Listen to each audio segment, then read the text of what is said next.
As Chris said, my role at university is Vice President for Teaching, Learning and Students. And it's important to stress that students come to research-intensive university because of the research we do as well as other things. But quite often I think people see research as the acquisition of research skills, as the acquisition of doing research. And whilst that's important, what we'd sort of like to emphasise is that research is more than that. Research is about being brave.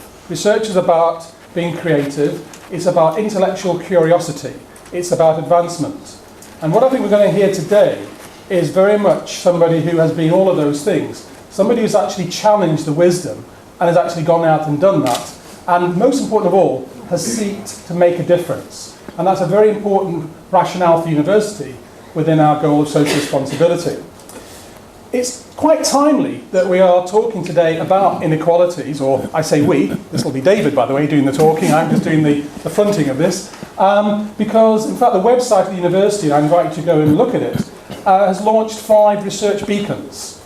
And those research beacons cover key areas such as advanced materials, the wonder material graphene that I'm sure many people have heard about, energy with the Dalton Nuclear Institute here at the university, cancer, linking to Christie, clearly is a major research beacon. Also an area which you may not be so familiar with, so I invite you to look at, which is basically industrial biotechnology.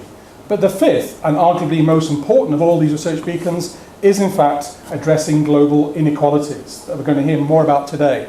At the university, I think we could argue that we're not just focusing on one aspect of inequality, we're looking at all aspects of social injustice. And later on, the next month in February, we'll be actually taking all our second years, I should say a large proportion of second years, and looking at social justice as a festival of students to try and engage in this idea of not just sustainability, but also social justice. Again, it's an example of research cascading out into the learning environment. What you'll see in the research beacons is that arguably, and I'm sure David will pick up on this today, there is enough food to feed everybody in the world. And from my perspective, being from the water background of geography, there's enough water for potable supplies across the world. So there's no justifiable reason why the opportunities of health and well-being should not be available to all. And that may well be the gist of what we'll hear about today. I'd also argue is that this topic of inequalities is all about interdisciplinarity. So here at Manchester University, we're not just dealing with this perspective from the social sciences, we're talking about applied medicine, we're talking about business, law, and the arts, all part of this great endeavour. So I think I've probably, hopefully, whetted your appetite to go and have a look at the research beacons and just dip in and find more about what we're doing across these 5 major areas. I'd like to now just briefly turn to my colleague, David Hulme, Professor David Hulme. And I say my colleague because, in fact, we're from the same school, the School of Environment, Education and Development, which I'll say more about in a second. And David is here not just as Professor of Development Studies, but also as the Director of the Brooks World Poverty Institute. Now, the Brooks World Poverty Institute was created in 2006, and it is an international centre of excellence to create and share knowledge to end poverty. And the university is very indebted to the far-sighted generosity of Rory and Elizabeth Brooks Foundation. And I'm very gratified today, and I'll just embarrass, I'm afraid, Rory and Elizabeth, who's sitting here in the front, that we'd just like to acknowledge take this opportunity to thank you for your really pivotal support for this really important institute. And I think David will also acknowledge that what we'll be hearing about today is very much through the generosity of your foundation. So thank you very much on behalf of all of us. David has worked on a whole vast array of topics, from poverty reduction through to microfinance, and his many books illustrate this. But I'm going to actually just take a step back, because one of the things you might not know about David is he's an incredible negotiator. And one of the first times I actually met David was in 2004. This university was recreated as the new University of Manchester, combining UMIST and the Victoria University. In 2004, the University of Wisdom created the school with no name. And the school with no name took development studies, geography, planning and architecture, put us all together and said, okay, make it happen. And David was tasked of taking 80 academics and then deciding upon the name. So he had the brave attempt of taking academics locking the door and basically saying nobody gets out until we decide what the name is. And getting consensus on 80 academics, I can tell you, is a feat in its own self. So David, I know that you've got many skills, but I think what you're going to do today is show us basically your vast experience across many parts of the world. And so I think I'd just like to invite you, David, in a moment to go and start your talk. But the way I'd like to set it up is that we're going to ask David to talk about 45 minutes. Yep. Yep. 40. And then we'll have a Q&A session, and then we'll have a chance to decamp outside with some refreshments where we continue the discussion. So David, I'd like to invite you to talk about The Great Escape. Thanks very much.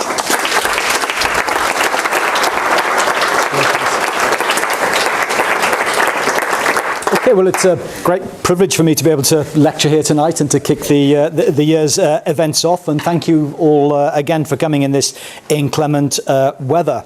I hope the issue that I'm going to talk about will be of interest.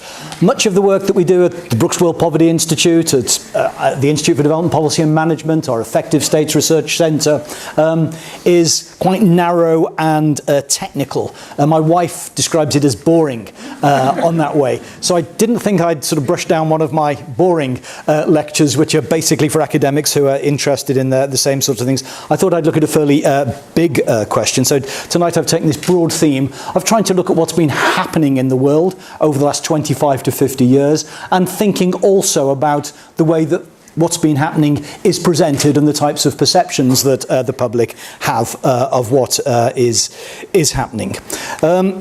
I'm going to draw upon the work of all our research institutes. We've got a whole set of research institutes there. I've been a bit naughty and put down this Global Development Institute, but if you watch this space, I think over the next few months there may be an announcement about a new and a very large research institute focused on global inequality theme. So I'm going to look at this great escape, and I'm basically asking this question, why is there so much doom and gloom when things are getting better?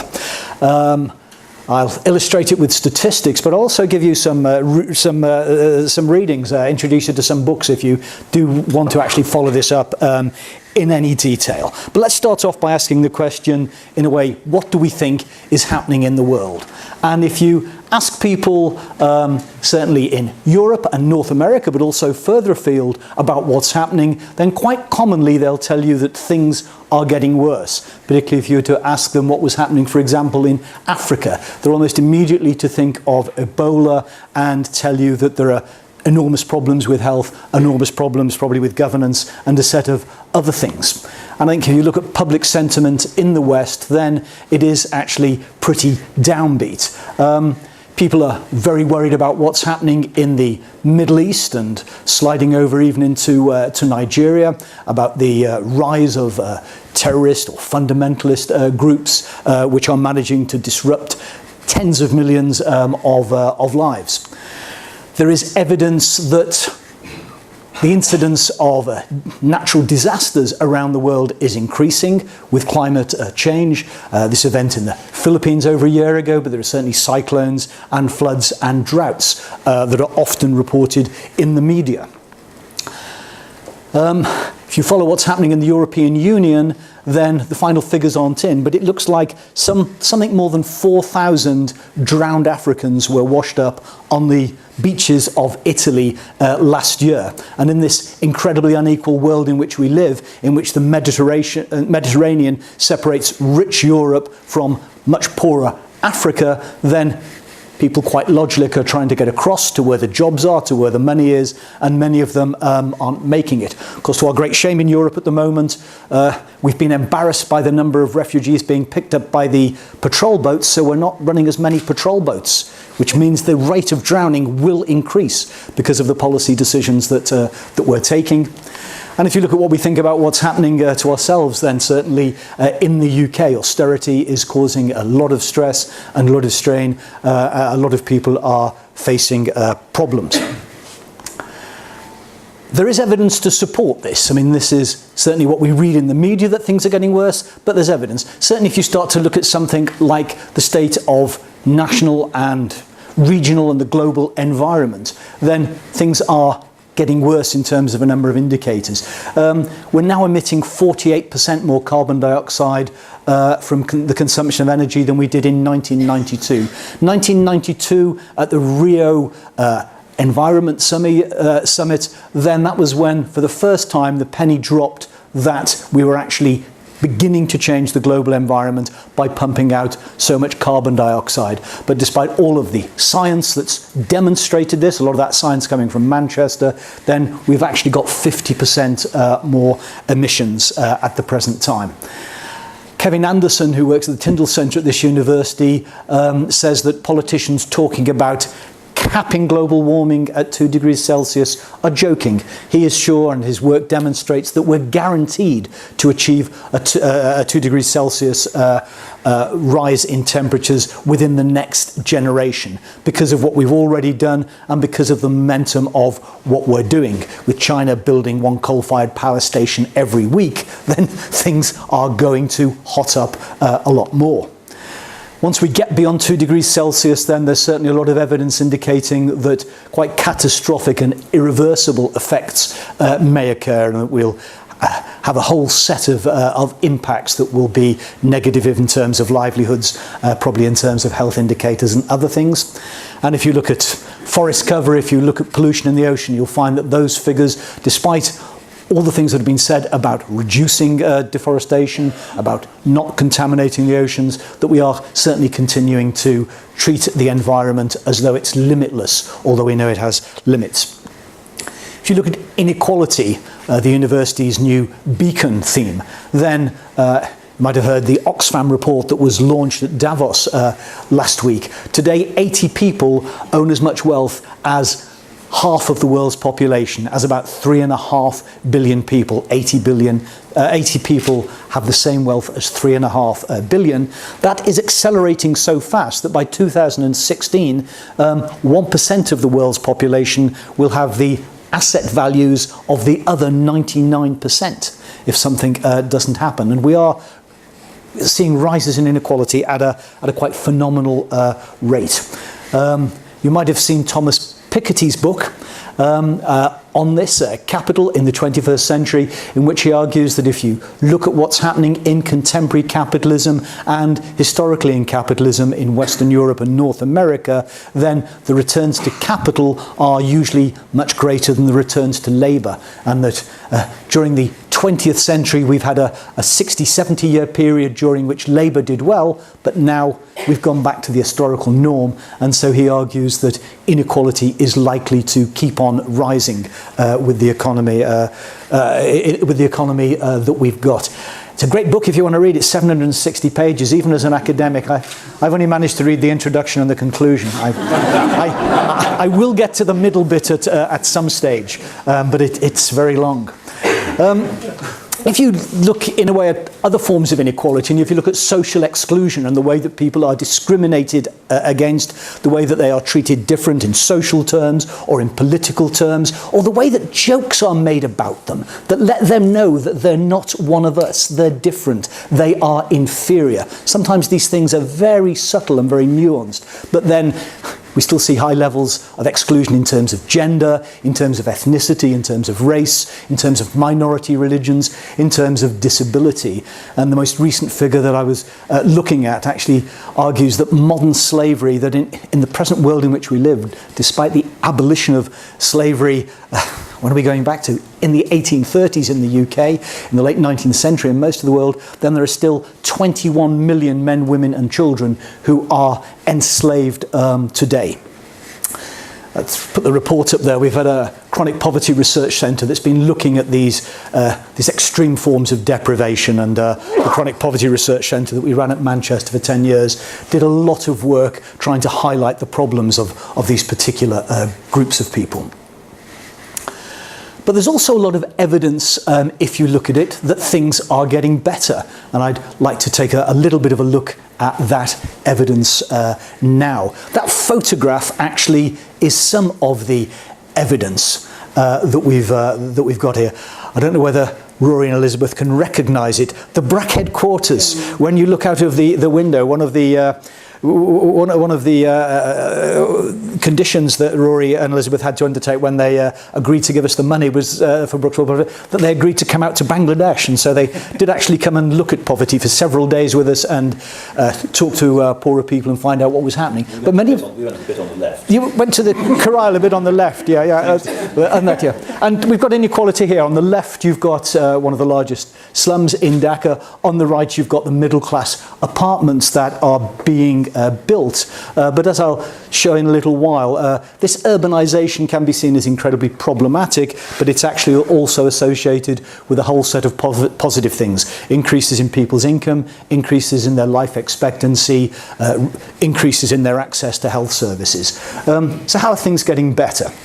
Well, I've stolen this title, The Great Escape, from a really great book. And if you want to read a good book, read Angus Deaton's The Great Escape.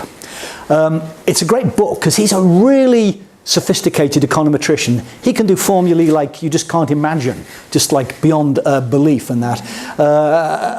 But in this, he's put his life's findings about poverty into an accessible volume, and he's also has a number of themes on it. And he argues that humanity has had a great escape. Almost all of human history, the vast majority of people were what we would call income poor nowadays, and the vast majority of people had minimal access to health services, next to no access to educational services, no access to potable water, no reasonable sanitation.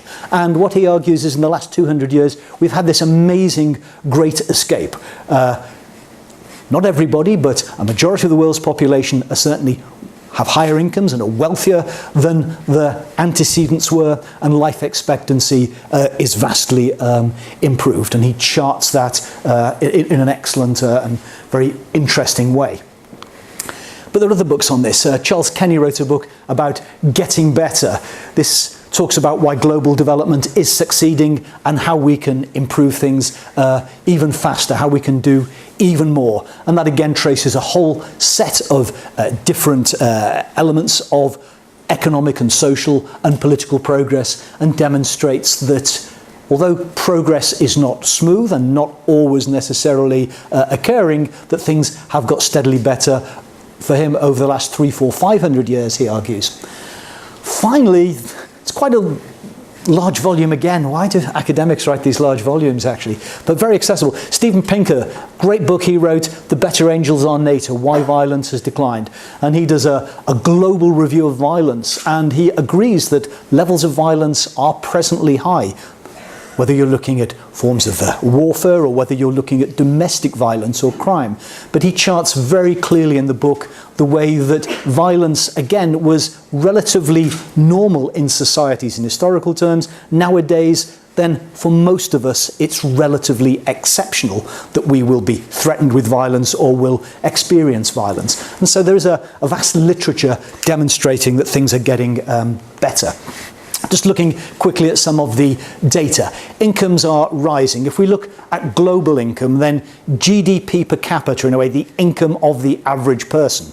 Clearly there is no average person in a world with 7 billion people, but it's risen by 320%, from $3,500 to $11,200. That's in real terms. So if, in a way, you were to say, how much stuff can people buy, then on average people can buy more than 3 times as much now than they could do back in 1950. But as we'll see with inequality, obviously that's not been shared around the world to the same degree, but it has filtered around to some degree.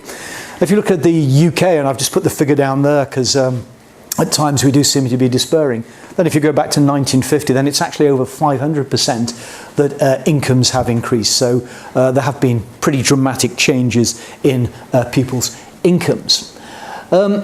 If you look in terms of broader measures of poverty reduction at things like the Millennium Development Goals, and the United Nations back in 2000, 2001 set 8 goals for improving the lives of people.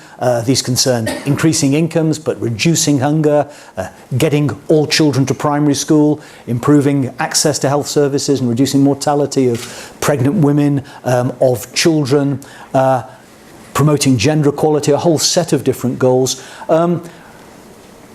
We're going to achieve a small number of those goals, but great progress has been made towards most of them. And the United Nations in September, in its General Assembly meeting in New York, will be reviewing the progress over the last 15 years. And while many targets will not have been met, then progress on every target, with the exception maybe of cooperation, of global cooperation amongst nations to tackle poverty, has been reasonably, can be reported.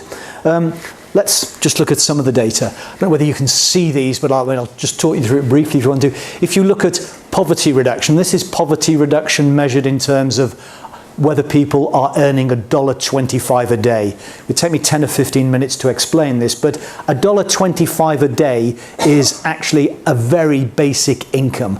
With that sort of income, you might just be able to get enough nutrients to keep your body going. You might just be able to get some shelter. You're probably not going to get access to clean water or have access to health services. But if one looks at this very low measure of income, then things have been improving between 1990 and 2010, and the Millennium Development Goals set a 25-year period from what things were like in 1990 to what things are like this year. Around the world, then, the target of reducing extreme income poverty by 50% has been achieved. Back in 1990, 36% of the population of the world had an income below that extremely low income. Now it's estimated to be 18%. If one looks at the developing world, then the progress has been substantial. It was 47%, it's down to 22%.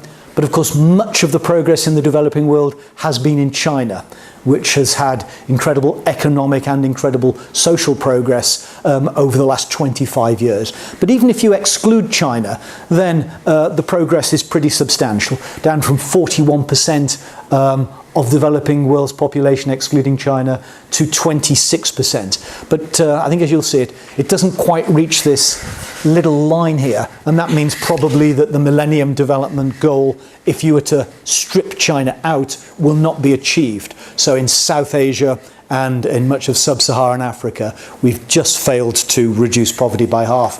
But still, that rate of reduction is higher than at any previous period in human history. If you move on to things which are maybe more comprehensible, life expectancy, this is one thing that most people around the world would like their lives to be reasonably long. Perhaps in some countries now we may be able to ask quite how long that is. But if one looks at the figures that we've got here, then all parts of the world, whether you look at more developed regions, that's the green line. Whether you look at less developed regions, that's the yellow line. Then progress has been substantial and continues to be substantial. For the developed countries, the poorer countries of the world, on this yellow line at the bottom here, then clearly life expectancy is still 10, 11, 12 years lower than in Japan. So it would be possible to imagine a world in which people, if health equality occurred, then we'd be looking certainly at increasing the life expectancy in those developing countries by more than a decade. But again, these figures are, in a way, reason to believe that things are getting better. If you look at related figures about infant mortality, about under 5 mortality, about infant mortality, and about neonatal mortality. So that's under 5 mortality. This is infant mortality under the age of 1. This is neonatal mortality, the rate at which children are dying between being born and completing their first month of life. Then all of these are declining, and that's in all regions of the world. So all of these figures are declining in all regions of the world. We're still not going to achieve the Millennium Development Goal. The sort of progress has not been sufficient to meet the UN's goal that had been set for 2015, but still the achievements have been great, and particularly when one looks at under 5 mortality, then the trend has been very sharply downwards. We've actually reduced under 5 mortality very rapidly compared to what it was like prior to 1990. And that's a really big way of making life better. That means now that probably for the first time in human history, for the majority of parents in the world, they will not see one of their children die during their lifetime. Increasingly in more and more countries, then parents can expect to see their children grow up, to die before their children do. And many people regard that as something that is highly desirable in their lives. So real progress in those terms. This is looking at gender equality. I'm not sure how well it's showing there, but if you look at something like primary school enrolment, then around the world, it's the little orange blob here going to the orange blob there. That's women's enrolment. The grey going to the darker line on top is men's, but there are more girls in primary school now, and the rate of increase in the access to primary school has been higher around the world, and that's both in Africa and in Asia, regions where that was believed it would be difficult to achieve it. Certainly not everything is getting better for women, but certainly in terms of education and access to primary education has been improving, which is at least a start. I was going to focus on Bangladesh. Bangladesh is very near and dear to my heart. And what would you expect from Bangladesh? Bad news or good news? Bad news? Yeah, you'd expect bad news. Well, let's see how bad the news is from Bangladesh. This is GDP per capita, the sort of average income of people. And basically what one can see is that it was bouncing up and down and used to be very low at $100, $200, $300 during the Civil War, during times of crisis, it dropped down. But from 1990, it's almost tripled. And that really is very noticeable. If you talk to people in Bangladesh, as I'm privileged to be able to do, then they will talk about the way that their life is better than their parents' life was. That they can imagine buying things, that they can do things that their parents couldn't think of. They know they're not wealthy, they know life can get better, but they do feel that over one generation, life has changed fundamentally. Now, Clive was actually telling me about the difference between causation and correlation earlier, unfortunately. But I started researching in Bangladesh in 1989-90. And I was looking for something to show that research works in that, but Clive said I shouldn't claim that. That might be a little bit too much to claim. So I won't claim that, but certainly for many people in Bangladesh, I might score better. There's more on Bangladesh. I do like Bangladesh. If you can read this, you're doing very well. But the basic news is that in terms of the Millennium Development Goals, reducing maternal mortality, child mortality, getting girls into school, getting children into school, almost all of these will be achieved in Bangladesh. Most of you thought it was bad news, but this is a low-income country which is achieving most of these incredibly ambitious targets. We've got problems with literacy, problems with employment, quite significant problems with the environment, but still the progress has been unimaginable. Okay, let's move on to why are things getting better. All these books I've been showing you take about 500 or 600 pages to try and explain from one point. But I'm going to run through 4 particular factors which can be latched onto. Some people say it's one of them. Other people say it's a combination of them. One of the things is it's the economy, stupid. And you've just got to look at the economy. And if economies are doing well, then people are doing well. And certainly economic growth seems to be part of the story. The fact, as I said earlier on, that global per capita growth has gone up by 320% since 1950 seems to be associated with many of these improvements. In China, where growth has been at the greatest rate that we've ever known in the world, then the improvement in incomes and in many aspects of life has also been at an unprecedented rate. So growth seems to have something to do with this. And as we said, extreme poverty has reduced dramatically from 47% to 22% in developing countries. Something like 700 million people have been lifted out of poverty, according to the estimates that the UN has made. According to some writers, growth and free trade explain absolutely everything that's happened.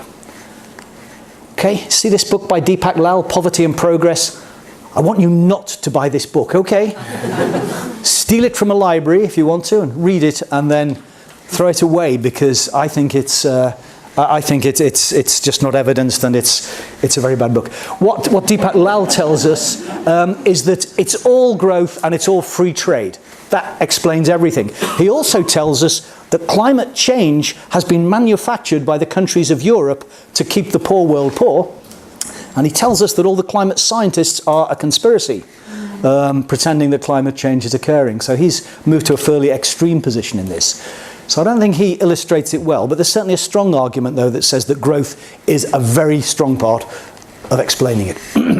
Another story would actually say it's the social policy. It's to do with the fact that around the world, people are getting education and getting health services. Again, if you can see this, you're doing well, but it's just to illustrate the fact that in almost all parts of the world, primary school enrolment has gone up. The exception, if you can see it, is Central Asia there, but everywhere else in the world, between 1998, 99 and 2007, 2008, then primary school enrolment has gone up. There is a higher percentage of children going into school. And particularly if you look at sub-Saharan Africa, where fertility rates are high, then you've got a growing population, but more and more of that population getting into primary school.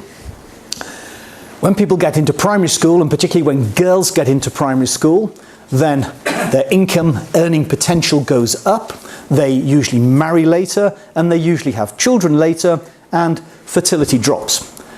Giving access to family planning helps, but certainly when incomes are rising, when women are more valued, when opportunities are occurring for women, then we get the sort of dramatic decline in total fertility rate.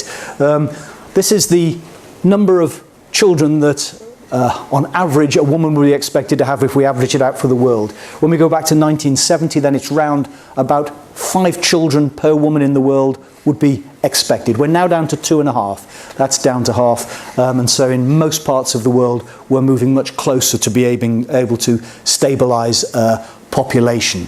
Sort of it's Africa, which at the moment is in which we haven't had the dramatic downturn.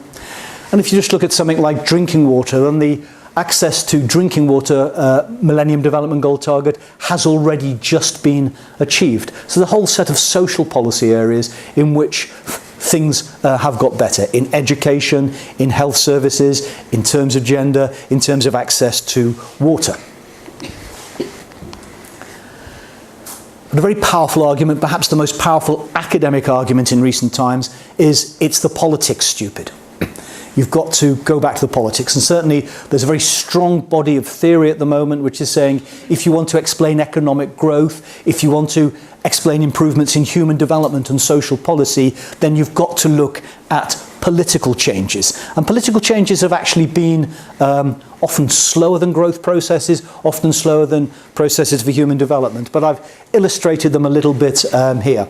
In 1980, anocracy and autocracy basically dominate the global map. Basically, the dark green means you're highly democratic, the light green means you're pretty much democratic, and the other colours mean that something fishy is going on if you see democracy as something which is desirable.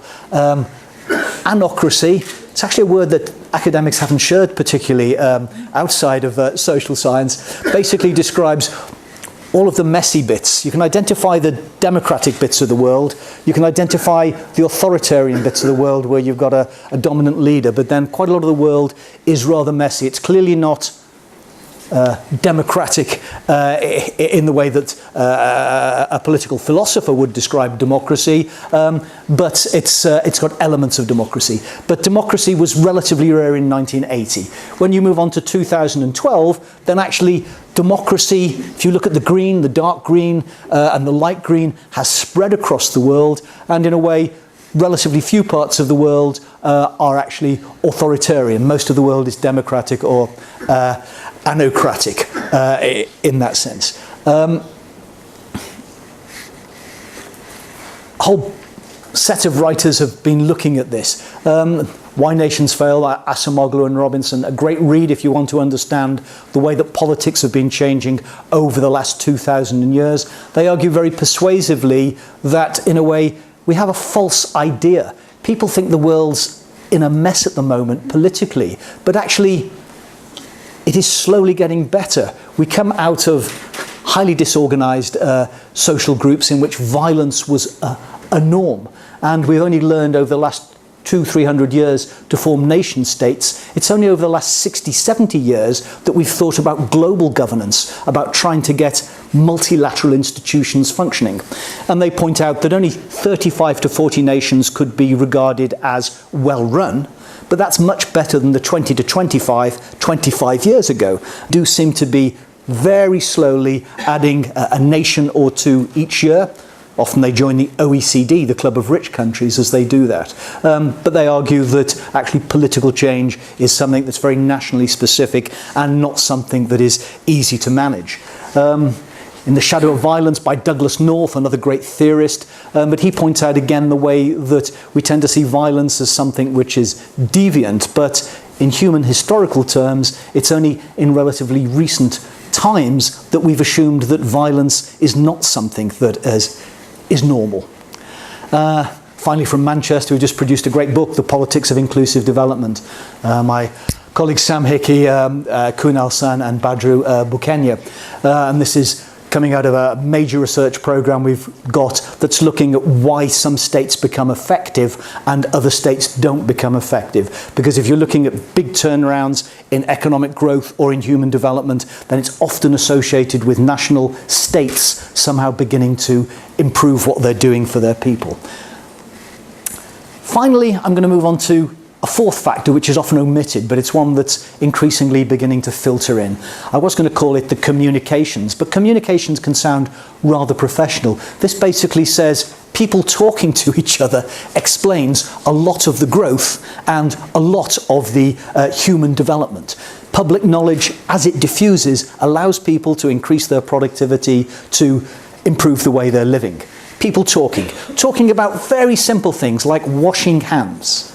How would you reduce infant and neonatal mortality? Probably the fastest way. If you could persuade everybody in the world to wash their hands after they've been to the toilet or touched something dirty, then that would probably be the greatest break-in. It's not a great medical breakthrough we need, it's just people practicing what is actually common knowledge in some parts of the world. If you could help people afford to buy a bar of soap, that would even help them more than telling them to wash their hands afterwards. Bookkeeping. Very simple bookkeeping, but that raises productivity, allows people to understand what they're doing in their business, what they're doing with their farm, allows them to raise their productivity. And particularly with mobiles, which have diffused at a phenomenal rate towards low-income groups and even poor people in the world, then connectivity is increased and access to information is increased. I put that great book of Angus Deaton's on selling to you there, because he's very good on capturing this as, in a way, as an often neglected factor. Some people might say it's market forces and that, but no, he said it's just people talking. It just transmits extremely useful knowledge which allows us to improve the way that we live. Okay then, so a lot of evidence there about things getting better. Why then is there so much doom and gloom around when actually, if you were to choose a day to be born, if you're going to be born anywhere in the world, today would be the best day, because it's more likely you'll live longer, it's more likely you'll have a good income, that you'll get educated, that you won't be discriminated against. I think there are three big factors, but misinformation, particularly by the media. And I think a lot of people, in a way, are misinformed by the media. We have a media which is increasingly sensationalist, increasingly looking at celebrity, increasingly looking at things which are really flippant and transitory. Rolling news somehow means that you just get continuous reporting on the worst thing that we can find in the last hour that we could tell you about, and this real focus on all that's bad. I was going to illustrate that, and you've already proved one thing. Bangladesh. You all thought it would be bad news by the sounds of it, most of you, but actually it's incredibly good news. You know, just Google anything in a way about Bangladesh. You've heard about the factory disasters. Yes, 1,000 women were killed. It was terrible. But actually every day in Bangladesh, 2,000 to 3,000 women live because the services for pregnant women have improved. Access to medicines, access to big things. And so Bangladesh, I think, a prime example. It used to be seen as a basket case, but actually it's a good news case. I was going to take one locally then. University of Manchester, PhD students. The last 10 years. What has most of the coverage on them been about? These are a large number of incredibly bright people, some of whom really impact in major ways on the world. Anybody guess it? Immigration. Pardon? Immigration. No. It's It's actually a former PhD student of mine who died in Afghanistan, Linda Norgrove. 50% of the broadsheet coverage about what PhD students at the University of Manchester have done was about this one terrible incident by a very dedicated person in Afghanistan. All of the other incredible achievements, contributions to medicine, contributions to education, not mentioned at all. Just this one terrible incident. Okay, misinformation is one thing, but there are people who are well informed, but in a way they are often walking on a tightrope, and they're walking on a tightrope because they know things are getting better, but they're concerned about the slow pace of progress, given that we live in an affluent world. The fact that if you could reallocate 1% of global GDP, just 1%, that would solve all of the extreme income poverty in the world. We're not talking about massive amounts of capital being reallocated. If focused, the technological and organisational capabilities that we've got could achieve all of the Millennium Development Goals. If in 2000 the world had really committed itself, they could have all been achieved. And those who are outraged in a way will argue it's a moral requirement that we do much better and that we do much more. And they think that to do that, then we need to get outraged. And if you look at what Oxfam and Save the Children Fund and other organisations are doing, they know that things are getting better and getting better quicker, but they believe that to engage the public, they have to give us bad news. They have to get us to be outraged, because unless we're outraged, then we won't do anything. There are also new challenges, and this is a third reason, and this seems to be part of human history, that whenever you make progress, then you get another problem. We managed to domesticate animals, and that appeared to prove nutrition for many forms of people, but now it's a problem for climate change, and it also means that we have a whole set of new diseases that we wouldn't have created if we hadn't domesticated animals. The big one at the moment, though, which is coming up, and the one the university has chosen, is spiralling inequality. Inequality over the last 15 to 20 years, particularly inequality in terms of wealth and incomes, has been spiralling. The number of millionaires worldwide is to increase by about 53% in the next 5 years. 53 million millionaires. By 2016, as I'd said earlier, the top 1% of the world's population will have more assets than the rest of the world's population. There are concerns about the ineffectiveness of institutions regulating global finance. The fact that we nearly closed the world economy down in 2008. We still probably have the capacity to do that. We haven't managed to find ways of regulating finance. And there's also concerns about finance, particularly if you look to Africa, where the recent estimates by Global Financial Integrity, a think tank that specialises in these, estimates that for every dollar of aid that goes into Africa, $10 are siphoned out from illicit finances or resource sharing. Some of that is through corruption, but the major part is transfer pricing by multinational companies. And that they operate in African countries for 30, 40, 50 years, just breaking even or just making a profit, but they want to keep there. And that's because all of the value is transferred out to tax havens, often tax havens in British territories, which we're part of. These new challenges, I've talked about inequality, it slows down poverty reduction, it undermines the evolution of democracy and effective institutions. It can lead, in some cases, to regulatory capture, and this is certainly a concern that many people have now about the USA. Francis Fukuyama, in his most recent book, is writing about political decay and worried that a small minority of the USA's population, the 0.01%, are actually to get the laws that they want. And they're actually able to get control of the media so that, in a way, the turkeys are voting for Christmas. Over the last 15 years, the average incomes of almost all Americans in real terms have declined. But Americans are backing tax cuts for the rich, despite the fact that almost all of the growth has gone to the top 1% in that way. So these new challenges often lead people to feel gloomy. I'm going to finish off with then what can we do? Academics often try and keep away from this because when you get prescriptive it can sometimes get a bit difficult. But there's a fairly easy message there. Do not despair. Do recognise that the data shows that things are getting better and we need to build on that. But don't be complacent. There are no grounds for complacency because our technological and organisational capacities are enormous now, and with more concerted efforts, we could obviously achieve a lot more. Think and act. What does that mean? Well, let's just talk through. At Manchester, it's great being an academic because you can really engage with these things. And certainly, we're really focused with our new Global Development Institute about seeing if we can enhance this capacity to create policy-relevant knowledge. We've got a fairly good track record for it, but we're really looking at how we can improve it. Not just writing the books, but coming up with ideas, with concepts, and with practices that help people improve their lives.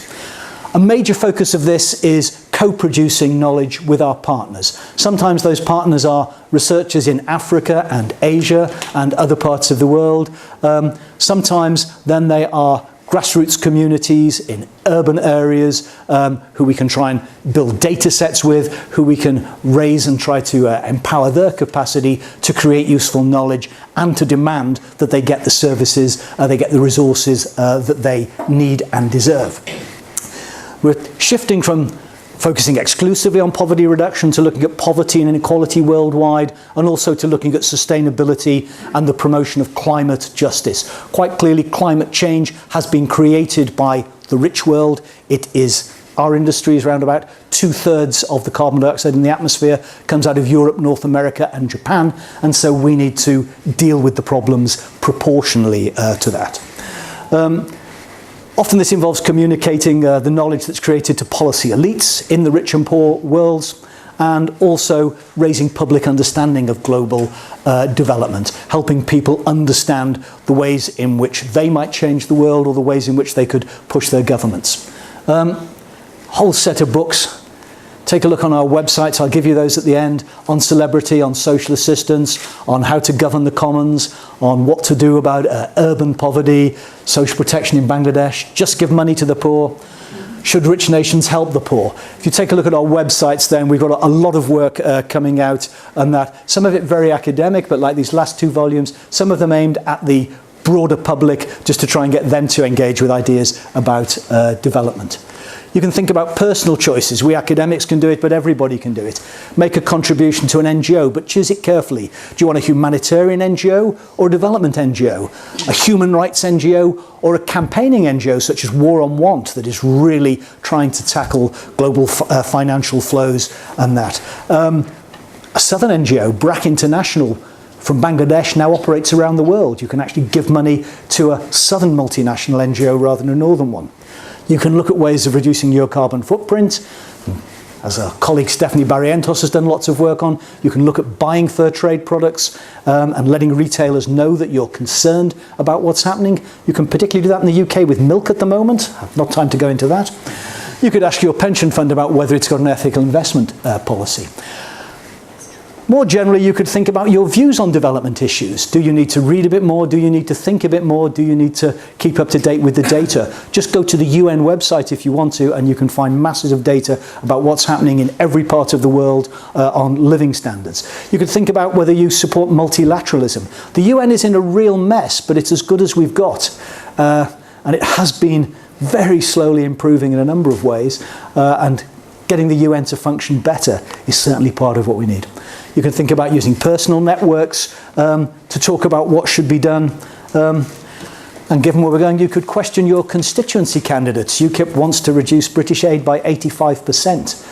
Not all British aid is spent well, but it's probably one of the top 1 or 2 aid budgets in the world. It's probably round about as good as it gets. You could even become an activist if you're getting really radical. So, things are getting better. The sky is not falling down, but we have to do much better, and we can do much better. If you get stuck in your car tonight when you're driving home, then luckily with a mobile phone, you can go to these websites. And all of these websites at Manchester will give you masses of information that will help to inform you. Thank you very much.